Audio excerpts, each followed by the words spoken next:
तो स्वागत है फिर से आप लोग का अद्वैत क्लास में। हम लोग क्लास 8 का साइंस का chapter 1 the world of science पढ़ रहे थे, जिसमें हम लोग जाने कि इन्वेस्टिगेशन क्या होता है। साइंस में हम लोग को क्लास 8 में क्या पढ़ना है।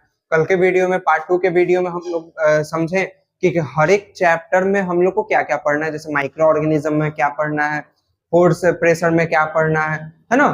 आज बस कुछ चैप्टर और का इंट्रोडक्शन और बच गया था, जिसके बारे में आज हम लोग पढ़ के पूरा चैप्टर को हम लोग आज समाप्त क्लियर करने वाले हैं ना। तो चलिए शुरुआत करते हैं। हम लोग को पढ़ना है एक चैप्टर, इसमें क्लासिफिकेशन ऑफ मटेरियल्स के बारे में है ना। जो पदार्थ है हमारे चारों ओर पाए जा रहे हैं, है मैटर के बाद मटेरियल पढ़ना है। तो हमारे जो पदार्थ जो चारों ओर पाए जा रहे हैं उनके कितने प्रकार होते हैं, तो वो उसके बारे में हम लोग को बेसिकली पढ़ना है कि 3 प्रकार के होते हैं, एलिमेंट, कंपाउंड, मिक्सचर, है ना। एलिमेंट माने ऐसा मटेरियल जो केवल एक तरीके का एटम से बना हुआ है ना, जो केवल एक तरीके का एटम से बना हुआ है। कहने का मतलब हाइड्रोजन एक एलिमेंट है, तो हाइड्रोजन में केवल तुमको हाइड्रोजन ही मिलेगा, हाइड्रोजन का ही एटम मिलेगा। वैसे ऐसे तो हम लोग सारे एटम से मिलकर बने हुए है कि नहीं, सब चीज एटम से मिलकर बना हुआ है। पर कोई चीज में कोई एक तरीके का एटम तुमको नहीं दिखेगा। जैसे आगे कंपाउंड मिक्सचर में समझाने वाले हैं। जैसे एलिमेंट का बस पहले ये समझ जाओ कि जैसे एलिमेंट में जो भी हो गया, आयरन हो गया, गोल्ड हो गया, हाइड्रोजन हो गया, ऑक्सीजन हो गया, ये सब में बस एक तरीके का एटम ही पाया जाएगा। हाइड्रोजन में बस हाइड्रोजन एटम, गोल्ड में बस गोल्ड का एटम, है ना, आयरन में बस आयरन का एटम। बट दूसरा होता है कंपाउंड, जो जिसमें दो या दो से ज्यादा एटम वाले एलिमेंट या दो से ज्यादा एलिमेंट मिलकर बनता है। जैसे एग्जांपल में हो गया तुम्हारा वाटर H2O। तो इसमें देखो हाइड्रोजन एक अलग एटम है ना, हाइड्रोजन एक एलिमेंट भी है जो कि हाइड्रोजन एटम से केवल बना हुआ है। ऑक्सीजन एक अलग एलिमेंट है जो कि केवल ऑक्सीजन एटम से मिलकर बना हुआ है। पर ये ऑक्सीजन वाला और ये हाइड्रोजन वाला एलिमेंट दोनों का तो ऑक्सीजन में ऑक्सीजन एटम है, हाइड्रोजन में हाइड्रोजन एटम, दोनों मिल गया आपस में, तो क्या बन गया H2O, वाटर जिसको बोलते हैं, है ना, H2O जिसको वाटर बोलते हैं। ये हो गया हमारा कंपाउंड।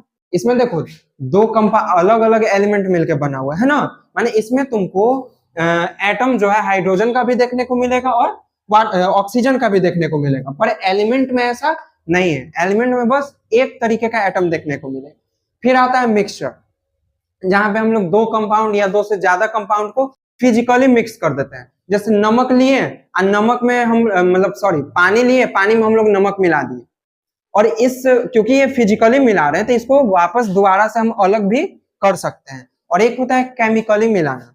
केमिकली मिलाने का मतलब होता है केमिकल रिएक्शन करवा के मिलाना, जिसको वापस लाने के लिए हमको क्या करना पड़ेगा, लैब में जाना पड़ेगा, है ना, तब हम लोग को वापस मिलेगा, है ना। जैसे एग्जाम्पल में हो गया तुम्हारा कोई भी दवा हुआ मिलता है, तो दवा में तो बहुत सारा कंपोजिशन मिल गया, है ना, बहुत सारा कंपाउंड आपस में मिला। पर क्या वो दवा में से तुम हर एक कंपोजिशन घर पे अलग कर सकते हो? नहीं कर सकते। तो वैसे तरीके के मिक्सचर को हम बोलेंगे कि केमिकली बॉन्डेड किया गया है, केमिकली मिलाया गया। अब फिजिकली मिलाया गया है, तो जैसे पानी ले लिए, उसमें चीनी मिला के घोल दिए, तो उस चीनी को वापस ला सकते हैं कि नहीं? सिंपल, चीनी को क्या करेंगे, उबाल देंगे, है कि नहीं। चीनी को क्या, जो घोल वाला पानी है उसको क्या करेंगे, उबाल देंगे। उबालने के बाद पानी अलग हो जाएगा इवापोरेशन से, चीनी ही बच जाएगा, है कि नहीं। तो ऐसे अगर कोई चीज मिलाते तो उसको बोलते हैं फिजिकली हम लोग मिला दिए, ठीक है। फिर हम लोग को एक चैप्टर पढ़ना है लाइट के बारे में। लाइट में बेसिकली हम लोग को पढ़ना है रिफ्लेक्टिंग और ब्लेंडिंग। ब्लेंडिंग कहने का मतलब रिफ्रैक्शन और रिफ्लेक्शन, इन दोनों के बारे में हम लोग को पढ़ना है। सर लाइट कट गया है, 2 मिनट रुकना बस। हाँ, तो अब लाइट आ गया है, तुरंत जाके इन्वर्टर अभी चलाएं। तो लाइट में ये पढ़ना था कि रिफ्लेक्टिंग और बेंडिंग, माने रिफ्लेक्शन और रिफ्रैक्शन के बारे में हम लोग को पढ़ना था, है ना। देखो रिफ्लेक्टिंग का मतलब क्या होता है कि सराख से लाइट ऐसे आ रहा है, देखो सराख से लाइट ऐसे आ रहा है, टकराया अब वापस मुड़ गया, इसी फेनोमेना को क्या कहते हैं, रिफ्लेक्शन कहते हैं ना, कि लाइट ऐसे सराख से आया और सराख से भाग गया, तो रिफ्लेक्शन हो गया, ठीक है। पर लाइट ऐसे चल रहा है, लाइट ऐसे चल रहा है, अचानक से लाइट ऐसे मुड़ गया, तो यही चीज क्या कहलाएगा, रिफ्रैक्शन। क्या कहलाएगा, देखो लाइट ऐसे आया, कोई सरफेस पर टकरा के वापस मुड़ गया, है ना, वापस मुड़ गया, तो रिफ्लेक्शन। और लाइट ऐसे चल रहा है, अचानक से मुड़ के ऊपर, चाहे मुड़ के नीचे, मुड़ के दाएं, मुड़ के बाएं, सॉरी मुड़ के दाएं मुड़ के बाएं हो गया, तब इस चीज को बोलेंगे रिफ्रैक्शन। क्या बोलेंगे? रिफ्रैक्शन बोलेंगे। तो इस चीज के बारे में हमको डिटेल में पढ़ना है इस चैप्टर में। ये जानना है कि जो प्लेन मिरर होते हैं, जो प्लेन मिरर होते हैं, उसका इस सरफेस कैसा होता है? प्योर चिकना। इसीलिए बच्चा लोग छेड़खानी करता है, क्या करता है, ऐसे धूपा में ठंडा के दिन पे नहा उहा के एकदम तेल उल लगाने के लिए, कड़ुआ तेल लगाने के लिए एकदम बैठल रहेगा, और शीशा लेगा,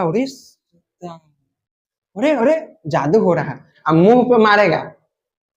कभी मम्मी मान के चलो कोई काम करे तो मुंह पे मारेगा, अब मम्मी के एकदम दिक्कत हुआ तो आके एक चपाट दे दी, है ना। तो वैसे देना नहीं चाहिए मम्मी लोग को, क्योंकि उस समय बच्चा साइंटिस्ट बनने का योग्यता हासिल कर रहा होता है ना। उस समय वो फेनोमेना से लड़ रहा होता है कि अरे ये क्या फेनोमेना हो रहा है, लाइट इसे शीशा करने पर चमक रहा है ना। तो ये मम्मी लोग का गलती है, मारिएगा नहीं आगे से, अगर वो सब करे तो समझ जाइएगा कि बेटा आपका साइंटिस्ट बनने के लायक होता है। फिर जो पॉलिश्ड स्मूथ सरफेस होता है, एकदम चिकनाहट वाला सरफेस, एकदम चिकन, उससे लाइट बहुत ज्यादा रिफ्लेक्ट होता है, इसीलिए मिरर से हम लोग को पूरा लाइट रिफ्लेक्ट हो जाता है ना। ये सब के बारे में डिटेल में पढ़ना है। फिर लेंस के बारे में पढ़ना है, कर्व सरफेस के बारे में पढ़ना है, कैसे लेंस का यूज इमेज बनाने के लिए टेढ़ा मेढ़ा या सीधा या सही इमेज बनाने का काम आता है। और जो चम्मच हम लोग खाते हैं, उस चम्मच में देखना आगे वाला पार्ट जहां से खा रहे होते हैं, जहां पीछे वाला पार्ट, हम लोग का इमेज लंबा छोटा टेढ़ मेढ़ दिखाई तरीके का दे। तो ये क्यों होता है, इसके बारे में पढ़ना है इस चैप्टर में अच्छे तरीके से। फिर पढ़ना है फेजेस ऑफ मून के बारे में। घरे सुने हो ना, आज अमावस है ना, आज पूर्णिमा है, इन सब के बारे में पढ़ना है हम लोग को कि कैसे फेजेस ऑफ मून होता है। मून कभी पूरा दिखाई देगा, कभी आधा दिखाई देगा, कभी दिखाई नहीं देगा, ये क्यों होता है? इसके कारण से कैलेंडर भी बनता है ना, इसी के कारण से एक महीने का कैलेंडर बनता है, समझ रहे हो कि नहीं? इसी के कारण से पहला ये पूर्णिमा का मतलब होता है फुल मून डे, अमावस का मतलब होता है new moon day, first day कौन सा होता है, लास्ट डे कौन सा होता है, इन सबको मिला के कैलेंडर बन जाता है। फेजेस ऑफ मून क्या होता है, कैसे होता है, सब के बारे में पढ़ना हमको इस चैप्टर। तो बेसिकली इंट्रोडक्शन है अभी, तो इंट्रोडक्शन जैसा ही समझाएंगे, पूरा चैप्टर तो नहीं अभी बताएंगे, चैप्टर बाय चैप्टर का वीडियो आएगा, उस समय तुम लोग को अच्छे तरीके से समझाया जाएगा। बच गया एक और चैप्टर जिसके बारे में समझाना, तब तक ये नोट्स लिखो फिर समझाते हैं। तो अगला चैप्टर हम लोग का है, इसमें पढ़ना लास्ट है, जिसका इंट्रोडक्शन देना बाकी रह गया है, इकोसिस्टम एंड एनवायरनमेंट। हमारे पर्यावरण के बारे में, है ना, हमारे जो वातावरण है, पर्यावरण है, इसके बारे में हम लोग को जानना है। और हमारे से फ्लोरा फौना, जितना भी बायोडाइवर्सिटी मिलके ये सब जो इकोसिस्टम बन रहा है, इस इकोसिस्टम के बारे में जानना है। Complex relationship between earth, moon, living organism and environmental factor, air, water, sunlight result in the formation of ecosystem. जो ये रिलेशन है किसके किसके बीच, धरती, चांद, जितने भी लिविंग ऑर्गेनिज्म है, एनवायरमेंटल फैक्टर जैसे एयर है, वाटर है, सनलाइट है, ये हर चीज जितना का भी हम नाम लिए, देखो कि हर चीज एक दूसरे से जुड़ा हुआ है आपस में, कुछ ना कुछ कारण से, है कि नहीं जुड़ा हुआ है। इसी चीज को, इसी जुड़ाव को कहते हैं इकोसिस्टम। क्या कहते हैं? इकोसिस्टम। इकोसिस्टम सपोर्ट करता है life on the planet earth. अब जैसे हम यहाँ जी रहे हैं, बिना सनलाइट के जी पाएंगे? तो देखो, तो हर एक चीज आपस में जुड़ा हुआ है, और ये जुड़ा हुआ है एक दूसरे को सपोर्ट करने के लिए, और इकोसिस्टम इसी को कहते हैं। और ये इकोसिस्टम लाइफ के लिए बहुत जरूरी है, क्योंकि लाइफ को सपोर्ट यही करता है। Factor that support life on earth, जैसे कुछ कुछ चीज है जो धरती पे लाइफ को अफेक्ट करता है, उसका दिया हुआ है। पहला है डिस्टेंस फ्रॉम द सन, सूरज से दूरी। तुम थोड़ा सा तुम सोचो, सूरज से दूरी जितना है हमारा, लगभग है 150 मिलियन किलोमीटर्स, है ना, मतलब 150 मिलियन किलोमीटर मतलब 15 करोड़ किलोमीटर समथिंग है, ठीक है। उससे 1 इंच भी अगर पास में गया या 1 इंच भी दूर में गया तो बहुत दिक्कत हो सकता है। समझ रहे हो ना? साइंस के दुनिया में और ऐसे वर्ल्ड के दुनिया में देखा यह गया है कि धरती पे जो भी चीज है इतना एक्यूरेट मेजरमेंट के साथ है, उसका मतलब एक छोटा सा एकदम छोटा मिली जो यूनिट होता है ना, जैसे सेंटीमीटर तो मिलीमीटर, और एक छोटा सा मिली यूनिट भी अगर गड़बड़ी हुआ तो बहुत सारा लॉट्स ऑफ चेंजेस आ सकता है, जीवन बर्बाद भी हो सकता है या जीवन आबाद भी हो सकता है। तो कितना परफेक्ट मेजरमेंट के साथ सब चीज है ना? तो ये इकोसिस्टम में तुम देखो, डिस्टेंस फ्रॉम सन ये भी अफेक्ट कर रहा है लाइफ को। पास में होता तो जले के मर जाते, दूर रहता तो ठंडे से मर जाते, नहीं जी पाते। प्रेजेंस ऑफ एटमॉस्फेयर, धरती पे एटमॉस्फेयर है, इसके कारण भी हम लोग जी पा रहे हैं अच्छे से। ऑक्सीजन के कारण जी पा रहे हैं हम लोग अच्छे से। एटमॉस्फेयर में ओजोन लेयर है जो कि हार्मफुल रेडिएशन को रोकता है, उसके कारण हम लोग जी पा रहे हैं अच्छे से। तो इकोसिस्टम का एक बड़ा महत्ता है हम लोग के जीने पे। समझ रहे हो ना? हम लोग जी ही नहीं पाएंगे अगर इकोसिस्टम बढ़िया नहीं रहा तो, या इकोसिस्टम अगर बिगड़ गया तो। अब देखो, हम लोग ह्यूमन बहुत बड़े बोका हैं। हम लोग का कई एक्टिविटी, ये जो नेचर का बैलेंस है, इकोसिस्टम को खराब कर देता है। जैसे न्यूज में ये है कि ओजोन लेयर थोड़ा सा खराब होते जा रहा है कि नहीं? दिन पर दिन खबर आता है कि फॉरेस्ट कम हो गया, पॉल्यूशन बढ़ रहा है, ये हो रहा है, वो हो रहा है। तो एक तरीके से इकोसिस्टम को या एनवायरनमेंट को हम लोग नुकसान दे रहे हैं, है कि नहीं? जिसका भुगतान हम ही लोग को करना पड़ेगा। इसीलिए हम लोग को साइंटिस्ट जैसा सोचना पड़ेगा। अब देखो यहाँ पे साइंटिस्ट जैसा इसलिए सोचना पड़ेगा क्योंकि नॉर्मली सोचेंगे तो ये होगा, कुछ करना पड़ेगा, लेकिन हमने क्या कर सकते हैं? सरकारें न देखेगा, अब वैज्ञानिक न देखेगा। तो ये नॉर्मली बन के अगर सोचे तो हम लोग दूसरे पे थोपेंगे। हम लोग समझ ले कि हम ही साइंटिस्ट है, क्योंकि अब तुमको बुक अलाउ कर रहा है कि तुम साइंटिस्ट हो। अपने आप को पहले मानो। तो देखो, कोई चीज डिग्री से हासिल नहीं होता है, सबसे पहले मानना होता है। मेरे पास कोई डिग्री नहीं है कि हम एक टीचर हैं दिखाने के लिए, लेकिन हम माने सबसे पहले कि हाँ हम एक टीचर हैं, देखो हम पढ़ा पा रहे हैं। वैसे तुम मानो सबसे पहले कि तुम एक साइंटिस्ट हो, तब देखना धीरे धीरे खुद साइंटिस्ट वाला गुण अपने आप आ जाएगा, है ना?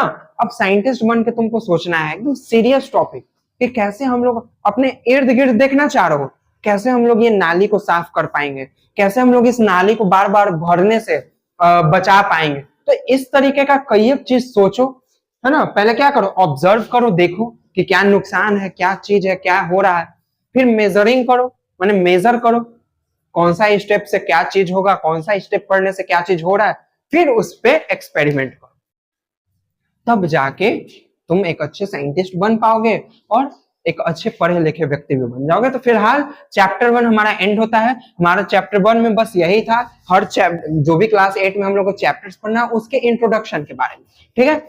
आगे का चैप्टर है हमारा माइक्रो ऑर्गेनिज्म शायद, तो उस चैप्टर का वीडियो जल्द ही आने वाला है। तो एकदम शांति से अच्छे से पढ़ो और हमारा लेक्चर आएगा उसको देखना। एग्जाम में तुम लोग का मार्क्स बहुत ही अच्छा आएगा, इसका जिम्मेदारी हम लेते हैं। और रहा बात नोट्स का और एक्सटर्नल क्वेश्चन का, तो वो हम आप लोग को हमारे व्हाट्सएप पे मिल जाएगा, है ना? तो वीडियो के डिस्क्रिप्शन पे जाके देखना है, मेरा फोन नंबर लिखा हुआ रहेगा, वो व्हाट्सएप नंबर रहेगा कांटेक्ट के लिए, उस पे मैसेज कर सकते हो अगर तुम लोगों को नोट्स चाहिए या एक्सटर्नल क्वेश्चन चाहिए। उस पे आप लोग को नोट्स एक्सटर्नल क्वेश्चन उपलब्ध मिल जाएगा, ठीक है? तब तक बने रहिए अद्वैत क्लास के साथ। वीडियो अच्छा लगा तो लाइक करिए, डाउट्स को कमेंट में जरूर पूछिएगा। Bye bye, see you, Radhe Radhe.